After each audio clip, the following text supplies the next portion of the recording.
Hello viewers, today I am going to interview the Sirpur MLA Koner Konappa garu. He is with me now. Goli. Hello sir. Sir, నేను చాలా వరకు సిర్పూర్ నియోజకవర్గంలో ఎవరిని పలకరించినా కానీ first కోనేరు కోనప్ప అనే ఒక మాట చెప్పగానే ఫస్ట్ వాళ్ళు చెప్పే మాట ఏంటంటే కోనేరు ట్రస్ట్ గురించి మాట్లాడుతున్నారు. కోనేరు ట్రస్ట్ ద్వారా మీరు ఎంతోమందికి 365 డేస్ వాళ్ళ ఆకలి తీరుస్తున్నారు అనేది చెప్తున్నారు. ఆ థాట్ మీకు ఎలా వచ్చింది? ఫస్ట్ ఆలోచన రావడానికి గల కారణం ఏంటి? మేము కూడా కాలే కడుపు పరిస్థితి తెలిసిన వాళ్ళం, కష్టం సుఖం తెలిసిన వాళ్ళం, చాలా కష్టకాలం చూసిన వాళ్ళం, పేదరికాన్ని దగ్గర నుంచి చూసిన వాళ్ళం. ఒక మనిషికి ఆకలి అయినప్పుడు వాళ్ళ పరిస్థితి ఎట్లా ఉందనేది మేము స్వయంగా చూస్తున్నాం. కాబట్టి ఈ అన్నం పెట్టాలనే ఒక ఆలోచన మాకు 3 సార్లు ప్రజలు అవకాశం ఇచ్చారు. ఈ ప్రాంత ప్రజలకి ఏమైనా సేవ చేయాలి, ప్రభుత్వం చేసే కార్యక్రమాలు చేస్తూనే ఉంటుంది, ప్రభుత్వ పథకాలన్నీ నడుస్తూనే ఉంటాయి. కానీ మనం కూడా వ్యక్తిగతంగా కొంత చేయాలని ఒక ఆలోచనతో చేసే కార్యక్రమం ఇది. వ్యక్తిగతంగా చేయాలంటే ఏం చేద్దామని ఆలోచించినప్పుడు బెంచూరు, దైగామ, కౌటాల ఈ సూదూర ప్రాంతాల నుంచి చాలామంది ఇక్కడికి ఆసుపత్రుల పనుల నిమిత్తం, గవర్నమెంట్ ఆఫీసుల్లో పనుల నిమిత్తం ఇక్కడికి వస్తూ ఉంటారు. వాళ్ళు పొద్దున బయలుదేరి వైద్య పరీక్షలు, ఆఫీసులో పనులు ఇవన్నీ చేసుకుని, బజారు పనులు చేసుకుని తిరిగి వెళ్ళాలంటే చాలా దూర ప్రాంతాలు కాబట్టి దాదాపు సాయంత్రం పూట అయిపోతుంది. మధ్యాహ్నం పూట మీరు ఉపవాసం ఉంటారు చాలామంది, కొద్దిమంది అవకాశం ఉన్నాళ్ళు ఇక్కడ హోటళ్ళు అందుబాటులో ఉంటే అక్కడ భోజనం చేస్తూ ఉంటారు. వాళ్ళ పరిస్థితులు గమనించి వాళ్ళకి ఏదైనా చేద్దామని ఒక ఆలోచన చేస్తున్న కార్యక్రమం ఇది. ఈ ప్రాంత ప్రజలకి కాలే కడుపుతో ఉండొద్దు, ఒక పూట భోజనం అందించాలని చెప్పి చేసిన ఆలోచనలో భాగమైంది ఈ అన్నదాన కార్యక్రమం. ఎంతమంది డైలీ పర్ డే ఎంతమంది భోజన సదుపాయాలు అందుకుంటున్నారు సార్ మీ ట్రస్ట్ ద్వారా? ఒకరోజు 1200 మంది, ఒక రోజు 1400 మంది, ఒక రోజు 1600 మంది, ఒక రోజు 2000 మంది కూడా వస్తారు. సో మినిమం 1200 to 2000 మెంబర్స్ 100% భోజనం చేస్తారు. భోజన సౌకర్యాలు మీరు అందిస్తారు. ఎందుకంటే ఒకరోజు ఇంతే మంది వస్తారు నేను ఉండదు. ఇక్కడ దూర ప్రాంతాల నుంచి వచ్చే రోజు తక్కువ రావచ్చు, ఒక రోజు ఎక్కువ రావచ్చు. మరి ఎక్కువ వచ్చినప్పుడు ఇమ్మీడియట్గా వాళ్ళు కూర్చోబెట్టి వంట చేసి వాళ్ళు భోజనం పెట్టి పంపిస్తాం. ఆ వ్యవస్థ మేము ఏర్పాటు చేసుకున్నాం. క్విక్గా వంట చేసి వాళ్ళకి అందించే ఏర్పాటు మేము చేసుకున్నాం. నేను మీ భాగస్వామి గారి గురించి కూడా విన్నాను సార్. ఇంటికి ఎవరు వచ్చినా కూడా భోజనం పెట్టకుండా తను కూడా పంపించారు. మీ ఆశయాల్ని తను అందుపుచ్చుకుందా? ఒక మర్యాద చేయటమే. మీ ఇంటికాడ భోజనం లేక మా ఇంటికి రాదు కదా. ఆబ్వియస్లీ కొందరు మొహమాటానికి అంటారు. ఆ సమయానికి భోజనం సమయానికి వచ్చిన కానీ భోజనం చేయమని అడుగుతాం. మేము ఒకవేళ మీ ఇంటికి వస్తే కూడా మీరు అడుగుతారు కదా. అడుగుతాం సార్ ఆబ్వియస్లీ. మేము ఒకవేళ ఏదైనా పని మీ ఇంటికి వస్తే భోజనం సమయం అయితే భోజనం చేసేయాలని అంటారు. కానీ అందరి ఇలా ఉండరు కదా. అది వేరే కొందరు తక్కువ, అది వేరే విషయం. అది మా ఆలోచన, మా పద్ధతి మేము చెప్తున్నాము. మా ఇంటికి ఎవరు వచ్చినా సరే మా వంతు మర్యాద చేసి పంపించడం, గౌరవించడం, వారిని మర్యాదగా పంపించడం మా అనువైతి. అదే అనువైతిలో భాగమే భోజనం పెట్టడం. అంటే నా ఉద్దేశం ఏంటంటే ఈ భోజనాల ఆలోచన అనేది మీ భాగస్వామి దగ్గర నుంచి మీకు వచ్చిందా, లేకపోతే మీ దగ్గర నుంచి మీ భాగస్వామికి వచ్చిందా అని? ఇది ఏంటంటే మా కుటుంబం అంతా కలిసి ఆలోచన చేస్తాం. నిరుద్యోగులు మేజర్గా ఇప్పుడు ఏ ప్రాంతంలో అయినా కానీ మనం చూసుకుంటే ఎక్కువ మంది నిరుద్యోగులకి ఉద్యోగ అవకాశాలు, ప్రభుత్వ ఉద్యోగం రావాలని చాలామందికి ఉంటుంటుంది. ఈ ప్రభుత్వ ఉద్యోగాలు సాధించడానికి అందరూ హైదరాబాద్, కరీంనగర్, వరంగల్ వెళ్తూ ఉంటారు.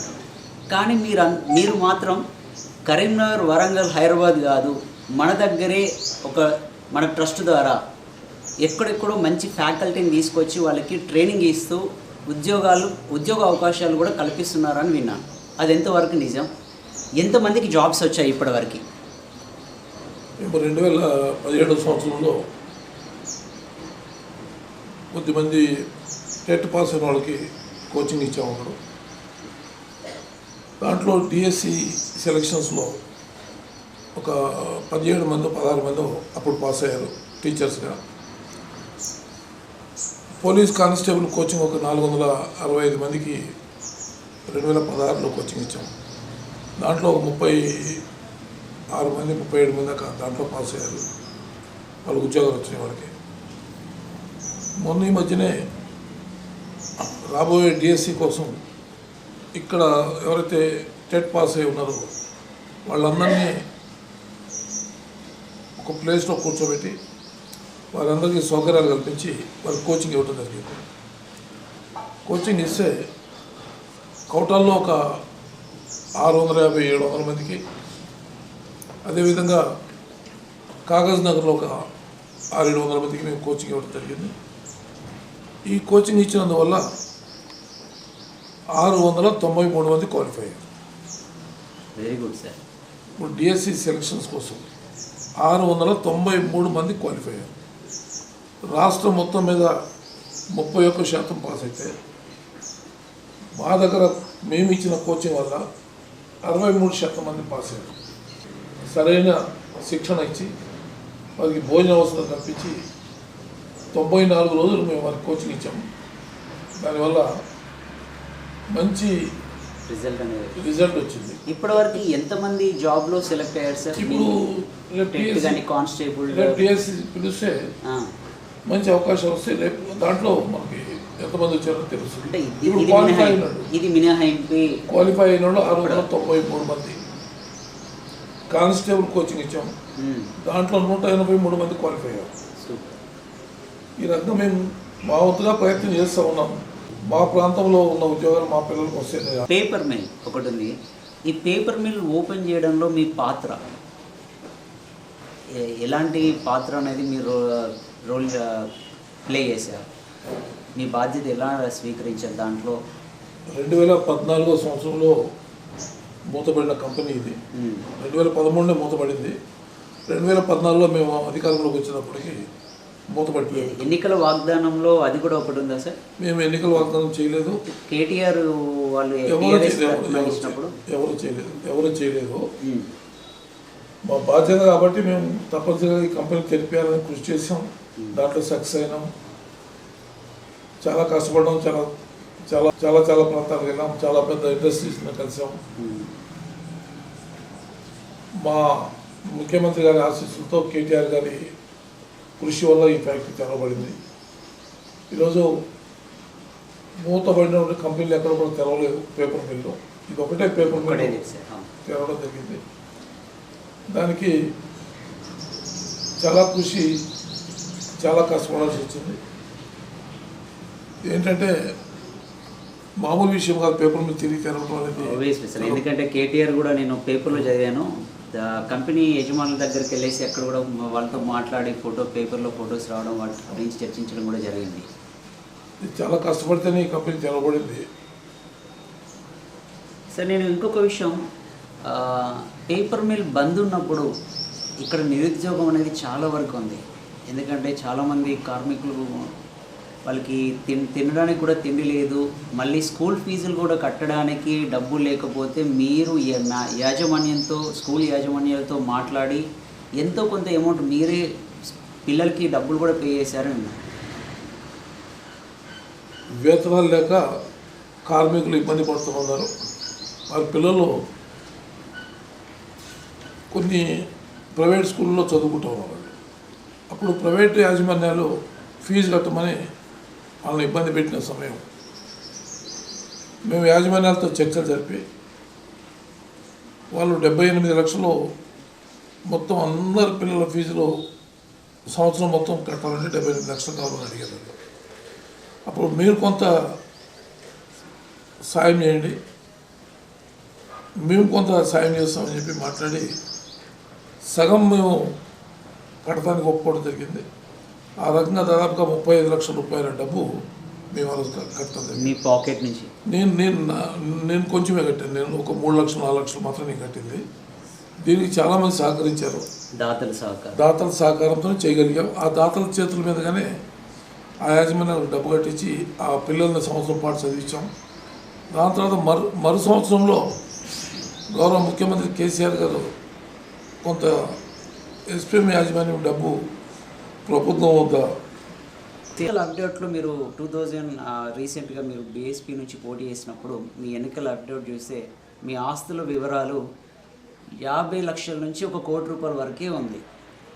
మీరు నిత్యాన్నదానం చేసేటప్పుడు పర్ డే 1200 to 2000 మెంబర్స్కి నిత్యాన్నదానం 365 డేస్ చేస్తున్నారు కదా, మరి ఇంత అమౌంట్ అనేది ఎలా మీ వల్ల పాసిబుల్ అవుతుంది?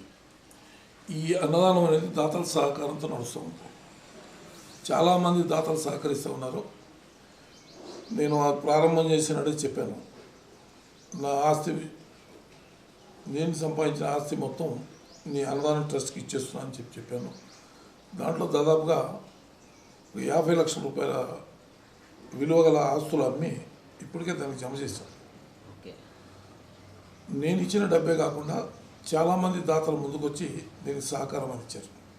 ఆ దాతల సహకారంతోనే ఈరోజు నడుస్తాం. చాలామంది బయట ప్రాంతాలలో కానీ వాళ్ళు కానీ ఏ దాతలు ఇచ్చారో ఆ వివరాలు మొత్తం ఉన్నాయి. ఆ దాతలకి మేము దీంట్లో ఎటువంటి ఫ్రాడ్ లేదని ఆ దాతలకి మేము వారు ఇచ్చిన డబ్బులకి జమా ఖర్చులు కూడా లెక్క చెప్పడం జరిగింది. ట్రస్ట్ లెక్కలో ఎవరైతే దాతలు మాకు సాయం చేస్తారో వాళ్ళని ప్రతి 3 నెలలకు ఒకసారి పిలిచి అందరి సమక్షంలో లెక్క చెప్పి వాళ్ళకు ఒక లెటర్ కూడా చేతికి ఇవ్వడం జరుగుతుంది. జమా ఖర్చులు వివరాలతో లెక్కలు కూడా వాళ్ళకి ఇవ్వడం జరుగుతుంది. బయట నుంచి చూసే వాళ్ళకి ఏంటంటే ఎమ్మెల్యే గారే తన బ్లాక్ మనీని ఇలా ఖర్చు పెడుతున్నాడేమో అంటే ఇన్నర్గా మీ దగ్గర ఉన్న వాళ్ళకి మీరు మీతో ఇంటరాక్ట్ అయ్యే వాళ్ళకి ఆ విషయాలు తెలుస్తూ ఉంటాయి కావచ్చు. ఎందుకంటే ఇప్పుడు మీరు టెట్ కోచింగ్ ఇప్పించినా కానీ డిఎస్సి కోచింగ్ ఇప్పించినా కానీ పర్ డే నియర్లీ 2000 నుంచి 20,000 కూడా ఒక టీచర్కి ఇచ్చి మీరు తెప్పించి మరీ క్లాసులు చెప్పిస్తున్న సందర్భాలు కూడా ఉన్నాయన్న. ఈ నియోజకవర్గంలో చొక్కాలు వేసుకుని తెలివి ఉందని నేను తెలివిగలను అనుకుని మాట్లాడే మూర్ఖులకి జవాబు చెప్పలేము.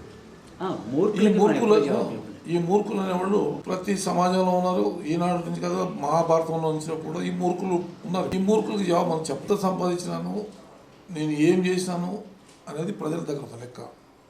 నా ఆస్తి విలువలు, నా విలువ, నా దగ్గర ఏముందనేది ప్రజలకి మొత్తం తెలుసు. ఎందుకంటే ప్రజల దగ్గర ఒకవేళ మేము దోసుకున్నా, ఇక్కడ ఏదైనా ఇసుక మాఫియా నడిపించినా, లేకపోతే మేము ఏం సంపాదించినా మా దగ్గర బ్లాక్ మనీ ఉందో తెలిసిపోతుంది. కాబట్టి దాని గురించి నేను పెద్దగా చెప్పాల్సిన అవసరం లేదు. మేము ఎన్ని కష్టాలు పడుతున్నామో, ఎంతమంది దాతలు దానికి సహకరిస్తూ ఉన్నారో అది ఇక్కడ కాగితం ప్రజలందరికీ తెలుసు. ప్రతి 3 నెలలకు మనం లెక్కలు ఇస్తాం. కాబట్టి ఎవరికైనా అటువంటి అనుమానాలు ఉంటే బ్లాక్ మనీ మనం వైట్ చేసుకుంటున్నామనే దాంట్లో వైట్ చేసుకోవాల్సిన అంత సీన్ లేదు. ఎవరుంటే తీసుకురండి, ఓపెన్ చర్చ పెడదాం. మా దగ్గర లెక్కలు ఉన్నాయి, లెక్కలు ఇస్తాం, చూసుకోమని చెప్పండి. చూసుకున్న తర్వాత మాట్లాడు. మీతో ఒకవేళ ఎవరైనా ఆర్గ్యుమెంట్ చేసినా, ఒకవేళ మీ ఛానల్ చూస్తే ఎవరైనా కామెంట్ చేసినా వాళ్ళని తీసుకురండి. సండే నేను ఖాళీగా ఉంటాను, మా లెక్క వివరాలు ఇస్తాను. మరి వాళ్ళకైనా డౌట్స్ ఉంటే కూడా తీర్చి పంపిస్తాను. ఇంకెవరో పాగలగాళ్ళు ఉంటారు, చెక్కగాళ్ళు, బుక్కగాళ్ళు చాలామంది ఉంటారు. వీళ్ళకి నేను జవాబు చెప్పాల్సిన అవసరం లేదు. మీలాంటి చదువుకున్న మేధావులు ఇంకెవరైనా విఘ్నులు వచ్చి ఏంటి విషయం అంటే ఓపెన్గా వాళ్ళకి ఇస్తే ఒక కాపీ ఇస్తాను. నేను మొట్టమొదటి రోజున ఇది ప్రారంభం చేశానని చెప్పాను. నా ఆస్తి ఏముంది, నా దగ్గర డబ్బులు ఏమున్నాయి ఇక్కడ ప్రజలందరికీ తెలుసు. ఈ అన్నదాన కార్యక్రమాన్ని నేను జీవితకాలం కొనసాగిస్తాను. నా దగ్గర డబ్బు లేదు, మీ అందరికీ తెలుసు. అవసరం వస్తే దొంగతనం చేసైనా సరే ఈ అన్నదానం నడిపిస్తా, ప్రజలకు అన్నం మాత్రం ఒప్పుడు భోజనం పెడతానని చెప్పినాను. చెప్తాను, బాగా చెప్తా, చెప్తా. నా దగ్గర డబ్బులు లేనప్పుడు మీ జేబులో చేయబెట్టి తీసుకున్నా సరే అన్నం నడిపిస్తాను. ఈ ట్రస్ట్కి సప్లై చేసే మిల్లర్స్కి మీరు సకాలంలో డబ్బులు చెల్లించట్లేదు అనేది ఒకటి ఉంది. అదే నేను మాట్లాడుకుంటాను కదా, మిల్లర్స్కి డబ్బులు ఇవ్వాల్సి ఉన్నా, బాకీలు ఉన్నా, వాళ్ళకి డబ్బు కట్టాల్సి ఉంది. నా బాధ్యత కదా, నా మీద నమ్మకంతో ఇస్తారు కదా నాకు అప్పించేవాళ్ళు. 11:30కి వస్తే 2:30 వరకు ఎవరైనా వచ్చినా మేము అబద్ధం చెప్పినాం కావచ్చు, దొంగతనం చేసినాం కావచ్చు, బాకీలు పెట్టినాం కావచ్చు, లేకపోతే దోసుకొచ్చినాం కావచ్చు, బ్లాక్ మనీ కావచ్చు, ఏదన్నా కావచ్చు. నా ఏమేంటి 11:30 నుంచి 2:30 వరకు భోజనం పెట్టాలా, నేను భోజనం పెడతాను. సార్ భోజనాలు పెట్టే కార్యక్రమంలో ఇంకొకరు బాధపడద్దు అనేది కూడా ఉంటుంది కదా సార్, వేరే వాళ్ళు బాధపడద్దు అని. వాళ్ళకి బాధ ఉంటే బాధపడతారు. వాళ్ళు ఎవరికైనా భోజనం పెట్టేవాడు కాదు కదా. వాళ్ళు ఇప్పుడు ఎవరైతే మాట్లాడతారో వాళ్ళకి కష్టం తెలిసినోడు కాదు, కాలే కడుపు విషయం తెలిసినోడు కాదు, ఏనాడు పేదోడి పరిస్థితి పట్టించుకున్నాడు కాదు. అట్లాంటి వాళ్ళు చాలా మాట్లాడతారు. ప్రజల్ని పీడించుకుని తినేది వాళ్ళు, నేను కాదు. ప్రజల అవసరాలకి దగ్గరికి వెళ్ళిన వాళ్ళు దోచుకునే వాళ్ళు వాళ్ళ గురించే మాట్లాడతారు వాళ్ళు. మీరు బీఎస్పీ నుంచి గెలిచారు. బీఎస్పీ నుంచి గెలిచి టీఆర్ఎస్కి రావడానికి గల ప్రధాన కారణం ఈ ప్రాంత అభివృద్ధి, లేకపోతే పార్టీ మారితే మనకి ఏమైనా మంత్రి పదవిలు అలాంటివి ఉంటాయనే ఆలోచనలో? మంత్రి పదవి అంటే మరి ఇవ్వాలి కదా, నాకు ఇవ్వలేదు కదా. పార్టీ మారితే నేను ఎంత లాభం అయింది అనేది ప్రజలకు తెలుసు. ఇవాళ కేసీఆర్ గారి నాయకత్వంలో పనిచేయటం వల్ల ఈ ప్రాంతం ఎంత అభివృద్ధి అయిందో ప్రజలందరికీ తెలుసు. మనము అభివృద్ధి లక్ష్యంగా ముందుకెళ్ళాం. మేము గెలిచింది ఇద్దరం ఉండి కూడా ఏం చేయలేము. సరే కానీ అని చెప్పి ఆ రోజున పరిస్థితుల్లో దాంట్లోకి వెళ్ళాం, పనిచేసాం.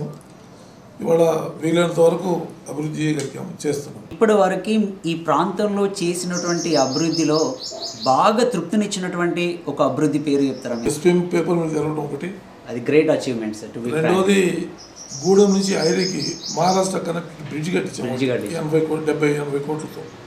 ఇవాళ 3 రాష్ట్రాలకు అనుసంధానం అయ్యి ఇలా రవాణా సౌకర్యం మెరుగుపడటానికి నాకు చాలా సంతృప్తి ఇచ్చిన విషయం.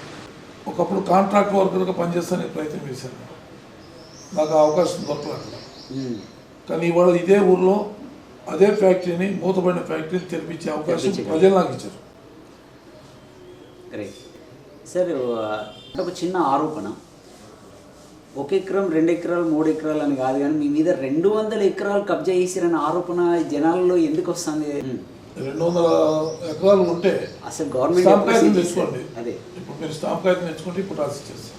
మీరు తీసుకెళ్ళండి. నాకే ఆస్తి రాసిస్తారంట. మీకే రాసి మీ కెమెరా వెనుక 100 ఎకరాలు, మీకు 100 ఎకరాలు చొప్పున 2 స్టాంప్ కాగితం తెచ్చుకోండి. నేను కొంచెం బయట ప్రోగ్రామ్ చూసుకుని వచ్చేటప్పటికి స్టాంపులు కొనుక్కుని అక్కడ బస్ స్టాండ్ దగ్గర సత్రం దగ్గర ఉండండి, నేను సత్రం పెట్టి ఇస్తాను. తీసుకెళ్ళి ఆ 200 ఎకరాలు కబ్జా చేసుకోండి. మీకు 200 ఎకరాలు వచ్చినందుకు ఎవరైతే మీకు చెప్పారో వాళ్ళ అడ్రస్ తీసుకుని ఆ భూమి ఎక్కడో చూసి వాళ్ళకి ఇప్పించారు. సో ఇది ఓన్లీ అపోహ. ఓ ప్లేస్ ముండోడకులు 200 ఎకరాల భూమి ఏమన్నా 1 కేజీ బంగారం దాచిపెట్టడానికి ఎక్కడైనా 200 ఎకరాల భూమిని మనం ఇక్కడ ఎలా దాచిపెడతాం సార్? చెప్పుకుంటే చాలా ఉంది, చెప్తుంది వేస్ట్ మాట్లాడి వేస్ట్ కాదు. మీరు 3 టైమ్స్ ఎమ్మెల్యే గెలిచారు కదా, మంత్రి పదవి మీకు ఎందుకు? ఎంతమందికి ఇస్తాడు ముఖ్యమంత్రి గారు? మంత్రి పదవిలో 17 మంది ఉన్నారు ముఖ్యమంత్రి కలుపుకుంటారు. అంటే మీకున్న మంచి పేరు, నాకంటే మంచి పేర్లు ఉన్న చాలా మంది ఉన్నారు. అంటే ఈ ప్రాంతంలో నాకంటే గొప్పవాళ్ళు చాలా మంది ఉన్నారు, నాకంటే మంచివాళ్ళు చాలా మంది ఉన్నారు.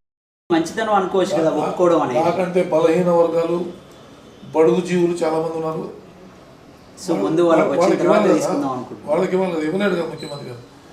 అన్ని కులాలకి సమతూకం చేసి, ప్రాంతాలకు సమతూకం చేసి, జిల్లాలకు సమతూకం చేసి ఇవ్వగలుగుతారు. మంత్రి పదవి అంటే ఒత్తిడి కాదు కదా. నేను మంచివాడు కావచ్చు, 6 ఎత్తున్నా కావచ్చు, దొడ్డున్నా కావచ్చు, అయినంత మాత్రం మంత్రి పదవి ఏమైనా లేదు కదా. మంత్రి పదవి కంటే ఎక్కువ గౌరవం నాకు ముఖ్యమంత్రి గారు ఇస్తున్నారు. మంత్రి పదవి కంటే ఎక్కువ మర్యాద, గుర్తింపు నాకు ముఖ్యమంత్రి గారు ఇస్తున్నారు. నా ప్రాంతం అభివృద్ధి అవడంలో ముఖ్యమంత్రి గారు నాకు ఎంత సాయం చేయాలో సాయం చేస్తూ ఉన్నారు. నాకు మంత్రి పదవి కంటే ఎక్కువ నాకు గౌరవం ఆయన ఇస్తూ ఉన్నారు. ఈ ఎలక్షన్స్లో బీఎస్పీ పార్టీ అనేది ఒక పినామిక్ అవార్డ్స్. మీ చరిష్మాతోనే ఈ నియోజకవర్గంలో గెలిచారు. మరి రానున్న ఎలక్షన్స్లో మీ చరిష్మాతో గెలుస్తారా, లేదంటే కేసీఆర్ చరిష్మాతో గెలవగలుగుతారా? ఏదైనా ఒక్కటే ఆప్షన్ సార్, డోంట్ టేక్ 2. ప్రభుత్వం చేసే పథకాల్లో కేసీఆర్ గారి చరిష్మా 75% ఉంటే 25% నా చరిష్మా కూడా ఉండొచ్చు. ఎందుకంటే ప్రీవియస్ 100% చరిష్మా మీదే కదా. చెప్తున్నాను నేను ఇవాళ 75% ప్రభుత్వం ఉంది, కేసీఆర్ గారి ఉంటుంది, 25% నాది కూడా ఉంటుంది. నా మంచి ప్రవీణ్ కుమార్ ఏదో నిలబడతానండి. ఆయన గెలిచే సంతోషం దాన్ని ఉంది. ఎవరైనా గెలవదు. ప్రజాస్వామ్యం బాబాసాహెబ్ అంబేద్కర్ ప్రతి ఒక్కరికి అవకాశం ఇచ్చారు. ఎలా తీసుకుంటారు? చదువుకున్న గొప్ప వ్యక్తి, ఆయన గెలిచే సంతోషమే. ఆయన సేవ చేస్తున్న ఒక ఏజెంట్ ఏముందని అంతే అంటారు. కానీ మీరు ప్రధాన అభ్యర్థిగా అలా భావించడం? నాకు అభ్యర్థులు అవన్నీ నాకు ఇప్పుడు లెక్క తెలియదు. నాకు అంతే అంటారు. నేను అంత పెద్ద చదువుకున్నాను, నేను 10th క్లాస్ పాస్ అయినండి. నాకు ఇంత పెద్ద ఆలోచన నాకు ఉన్నాడు కాదు. చాలామంది రావచ్చు. ఇది డెమోక్రసీ. బాబాసాహెబ్ ఇచ్చిన అవకాశం. 5,000 రూపాయలు డిపాజిట్ కడితే ఎవరైనా పోటీ చేయొచ్చు. అంటే ఎంతో మంది చాలా మంది ఎలక్షన్ చేస్తారు వచ్చినప్పుడు కదా. ఎంతో మంది అయినా చేస్తారు కానీ ప్రధాన అభ్యర్థులు అనే వాళ్ళు ఒక ఇద్దరు ముగ్గురు ఉంటా అంటారు కదా. ఎవరికాళ్ళు 11 ఓట్లు భార్య ఓటైనప్పుడు నేను ప్రధాన అభ్యర్థి అని చెప్తాడు. భార్య కూడా ఓటేయదు. ఈ ముండోడికి ఎవరు ఓటేస్తారని భార్య కూడా తిడుతుంది. అటువంటి వాళ్ళు కూడా నేను ప్రధాన అభ్యర్థి అని చెప్తారు. దానికి మనం ఎందుకు ఫీల్ అవ్వాలి? ఇప్పుడు నేను నిలబడినప్పుడు నేను ప్రధాన అభ్యర్థినే కదా ఇంకొకరికి. అవును, అటువంటిప్పుడు నా గురించి ఇంకొకటి ఎందుకు చెప్పుకోవాలి, ఇంకోటి గురించి నేను ఎందుకు అనాలి? ఇది డెమోక్రసీ ప్రజాస్వామ్యం. ఎలక్షన్లో పోటీ చేయండి, ఎవరు పోటీ చేస్తే నామినేషన్ వేసుకోవచ్చు. 5,000 రూపాయలు ఫామ్ నింపాలి, సంతకం పెట్టాలి. ఓ ఇద్దరు అభ్యర్థులు సపోర్ట్ చేస్తే, ప్రపోజల్ చేస్తే వాళ్ళు క్యాండిడేట్గా ఉంటారు. ప్రతి ఎలక్షన్లో సో మీరు 15 మంది 16 మంది 20 మంది పోటీ చేస్తూనే ఉన్నారు. మీరు ఆపోజ్ చేసేది ఏం లేదు, ఎవరైనా ఇక్కడ పోటీ చేయొచ్చు. చదువుకున్న వ్యక్తి అయినా ప్రవీణ్ కుమార్ చదువుకునే వ్యక్తి మీ మీద పోటీ చేయొచ్చు, ప్రాబ్లం ఏం లేదు దాంట్లో. నేను చదువుకోనండి. అంటే అంత వైరల్ గా తీసుకోవాల్సిన పని ఏం లేదు. ఆయన కూడా 4 ఓట్లు నాకంటే ఎక్కువ వస్తాయి కావచ్చు, దానికే ఉంది. ఓకే, ఇది మంచి అట్మాస్ఫియర్ సార్. మీరు ఇలాంటి మాటలు మాట్లాడడం అనేది స్పోర్టివ్గా తీసుకోవాల్సిన వ్యక్తులు చాలా మంది కూడా. ఎప్పుడు నేనే ఉండాలని లేదు కదా. అవును, 3 సార్లు నాకు ప్రజలు అవకాశం ఇచ్చారు. చాలు నాకు. ఓకే, అట్లా అట్లా పరిస్థితి వస్తే నేను సంతృప్తి పడతాను. ఏముందండి సార్, ఇప్పుడు మీరు అన్నారు ఈ నియోజకవర్గంలో 3 సార్లలో ఎన్నో అభివృద్ధి కార్యక్రమాలు చేశారు. ఇంకా చేయాలి అని అనుకున్నది ఒక ప్రధాన అభివృద్ధి ఏదన్నా? అభివృద్ధి అనేది నిరంతరం కొనసాగే కార్యక్రమం. ప్రధానమైనది ఒకటి. ఇంకా చాలా ఉన్నాయి, చాలా చాలా చేయాల్సి ఉన్నాయి. ఇక్కడ ఒక ఎడ్యుకేషన్ పరంగా చాలా చేయాల్సి ఉంది. ఇక్కడ ఎడ్యుకేషన్ పరంగా మేము అంత పెద్దగా ఇంకా బాగా పికప్ తీసుకోవాలి. ఇక్కడ ఇంకా ఇంకా చేయాల్సిన అవసరం ఉంది. So education, minor degree college కావాలి, ఒక పాలిటెక్నిక్ కాలేజీ కావాలి. ఇంకా రవాణా వ్యవస్థ ఇంకా మెరుగుపడాలి. మహారాష్ట్ర కనెక్టివిటీ ఇంకా పెరగాలి మాకు. ఇవన్నీ కూడా చాలా చేయాల్సిన అవసరం ఉంది. ఈ అభివృద్ధి అనేది నిరంతరం కొనసాగుతూనే ఉంటుంది. చేస్తా పోతే ఎంత చేస్తే తక్కువ ఇంకా చేయాల్సి ఉంటుంది. సార్, నేను కొన్ని షార్ట్ క్వశ్చన్స్ అడుగుతాను మిమ్మల్ని. మీకు అజాత శత్రువు అంటే ఎవరిని తీసుకుంటారు? ఒకటే ఆన్సర్ సార్. ఆప్తమిత్రుడు. నాకు ఈ రాజకీయాల్లో నాకంటే ఎవరు లేదు. నేను అందరితో సమానంగా ఉంటాను. అందరితో బాగా క్లోజ్గా ఉన్న వ్యక్తి ఏదైనా షేర్ చాలా చేసుకోవాలనుకుంటున్నారు? మంది ఉన్నారు. చాలా మంది. ఎవరు ఒక్కరి పేరు చెప్పలేం ఒక్కరి పేరు చెప్పలేరండి. చాలా మంది ఉన్నారు. ఓకే, మీరు ప్రత్యర్థిగా తీసుకుంటే ఎవరు తీసుకుంటారు? నాకెవరు ప్రత్యర్థులు అండి, ఎవరు లేదంటారు? కౌంట్ చేసిన పరిస్థితి లేదు. కేసీఆర్ గురించి ఒక మాట, ఏదైనా ఒక మాట మీరు చెప్పాలనుకుంటే. కేసీఆర్ గారు నాకు 2014 నుంచి బాగా, అంతకుముందు నమస్తేనే కానీ 14 నుంచి బాగా దగ్గర చూస్తాను. కేటీఆర్ గురించి సార్? ఒక విజన్ ఉన్న నాయకుడు. ఈ కాలంలో నేను ఒక మాట అడుగుతాను, మిమ్మల్ని క్వశ్చన్ అడుగుతాను. Sure sir. ఈ 29 భారతదేశంలో ఈ మినిస్టర్లు అందరినీ కూర్చోబెట్టండి. అటు కేంద్ర ప్రభుత్వం కానీ ఏ ప్రభుత్వం అయినా కానీ ఏ మినిస్టర్ని కూర్చోబెట్టండి. మా కేటీఆర్తో పోటీ పడేవాడిని చూపించాను. కేటీఆర్తో మాట్లాడగలిగిన శక్తి ఉన్నాడు, మాట్లాడగలిగిన విజన్ ఉన్నాడు ఒకళ్ళు చూపించాడు. ఈవెన్ మోదీ అయినా సరే మేము రమ్మని చర్చ చేద్దాం, రమ్మని మా కేటీఆర్ కూర్చోబెడతాం. సార్, ఇప్పుడు నెక్స్ట్ సీఎం అని అనుకుంటే ఎవరు అనుకుంటాం? మేము కేసీఆర్ కేసీఆర్ తర్వాత మేము కేసీఆర్ పరంపరలో దాని తర్వాత అందరు ఎమ్మెల్యేలు ఇష్టం, పార్టీ ఇష్టం. మళ్ళీ జన్మవుతూ ఉంటే చక్కగా అన్నదానం చేసే కార్యక్రమం చేస్తానికి, సేవ చేస్తానికి పుట్టాలని ఆలోచిస్తాను. మీకు ఇష్టమే సినిమాలు చూస్తూ ఉంటారా సార్? అంత పెద్ద ఇంట్రెస్ట్ లేదు. అమితాబ్ బచ్చన్ మాకు ఇష్టం. Favourite hero Amitabh Bachchan. మీరు చూసిన అమితాబ్ బచ్చన్ సినిమాలలో ఒక ఫేవరెట్? చాలా ఉంది. అమితాబ్ బచ్చన్ దాంట్లో షోలే. మనసు బాగోలేకపోతే ఏం చేస్తారు?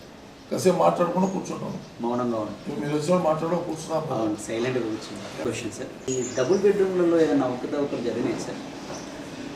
మేము అవి ఉన్నాయి 288. మా దగ్గర ఉన్నాయి 29-30 వార్డులు. ప్రతి వార్డుకి 9 వచ్చినాయి. ప్రతి వార్డుకి 9 మంది ఇచ్చాం. ఆ వార్డులో పోయి రిజర్వేషన్ ప్రకారం ఎస్సీ, ఎస్టీ, మైనారిటీ తీసి మిగతా బీసీలకి, ఓసీలకి కలిపి ఆ వార్డులోనే రిజర్వేషన్ పెట్టి ఆ వార్డులోనే పరిశీలన చేసి ఎవరు అర్హులు అని చెప్పి తీసి వాళ్ళ లిస్ట్ అక్కడ ప్రచురించి ఆ లిస్టులో వాళ్ళ పేర్లు లక్కీ లాటరీలో వేసి వాళ్ళ ముందే ఆ వార్డులోనే తీయడం జరిగింది. వీడియో మొత్తం రికార్డ్ చేయడం. ఇక ఎందుకంటే పారదర్శకత, ఎందుకంటే అవకతవకలు అంటే ఇక దానికి ఎవడో ఏమీ చేయలేడు. మాకంటే ఇంకేమైనా చేయగలిగిన ఉంటే చేయొచ్చు చెప్తున్నాను. మనం చేయగలిగితే చేసాం. ఈ ఇయర్ ఎట్లా ఉంది సిస్టమ్? వచ్చినాడు ఏమంటాడు, సార్ ఈ గవర్నమెంట్ నాకు ఇచ్చింది సార్, దేవుడు సార్ మీరు అంటాడు. రానోడు ఏమంటాడు, ఇంకేముంది ముంచేసారు, మొత్తం దోసుకున్నారు, వాళ్ళకి తెలిసిన వాళ్ళకి ఇచ్చారు, ఉన్నోళ్ళకి ఇచ్చారని చెప్పి అంటారు, వాళ్ళకి తెలిసిన వాళ్ళకి ఇచ్చారంటారు. ఈ రకరకాలుగా తిట్లు పడాల్సిందే, మాకు తప్పదు ఇవన్నీ. సార్ మీరు అన్నట్టుగా నిజంగానే వచ్చిన వాళ్ళు క్లాప్స్ కొడతారు, రాని వాళ్ళు ఏమో మమ్మల్ని ముంచేసారని చెప్పేస్తారు అనుకోండి. కానీ రాని వాళ్ళ పరిస్థితి వాళ్ళకి ఎప్పుడు మనం ఇవ్వగలుగుతాం? రాని వాళ్ళకి ఇప్పుడు మన గృహలక్ష్మి పథకం వచ్చింది, 3 లక్షల రూపాయలు ఇస్తాం వాళ్ళకి. వాళ్ళు ఎక్కడెక్కడ సవాళ్ళు ఉంటే వాళ్ళు అప్లికేషన్ పెట్టుకుంటే రేపు నుంచి అదే కార్యక్రమం తీసుకుంటాం. వాళ్ళందరికీ ఇచ్చే ఏర్పాటు చేస్తాం. కొద్దిమంది కావాలని చెప్పి మమ్మల్ని బదనాం చేస్తానికి, మాతో తగాదా పెట్టుకోవాలని, మా ప్రభుత్వాన్ని నిందించాలని, మమ్మల్ని తిట్టాలని చెప్పి కొద్దిమంది ప్లాన్తో వస్తూ ఉంటారు. ఇవాళ కార్యక్రమం ఉండదు, అదే కార్యక్రమం ఉంటుంది. ఇది కూడా చూసి ఎన్ని ముసలి. Okay okay sir, thank you sir, మీ అమూల్యమైన సమయాన్ని మాకు కేటాయించినందుకు. సో ఇది వ్యూవర్స్, ఈరోజు మనం కోనేరు కోనప్ప గారితో ఇంటరాక్ట్ అయ్యాం. ఈ సెషన్ కూడా చాలా బాగా జరిగింది. ఈ ఇంటర్వ్యూలో మీకు ఏదైనా అసంతృప్తి అనిపించినా కానీ, లేదంటే సార్ ఇది జెన్యున్గా మాట్లాడలేదు తను అనిపిస్తే ఒక కామెంట్ బాక్స్లో పెట్టేసినా కానీ నేను సార్ని డైరెక్ట్గా, సార్ అది కూడా ఆ మాట కూడా చెప్పాడు, మీకు ఎవరైనా కామెంట్ చేస్తే నెగిటివ్గా నాకు తీసుకొస్తే నేను దానికి ఆన్సర్ చేస్తాను, రెడీగా ఉన్నాను అన్నారు. Thank you viewers once again, and thank you sir once again.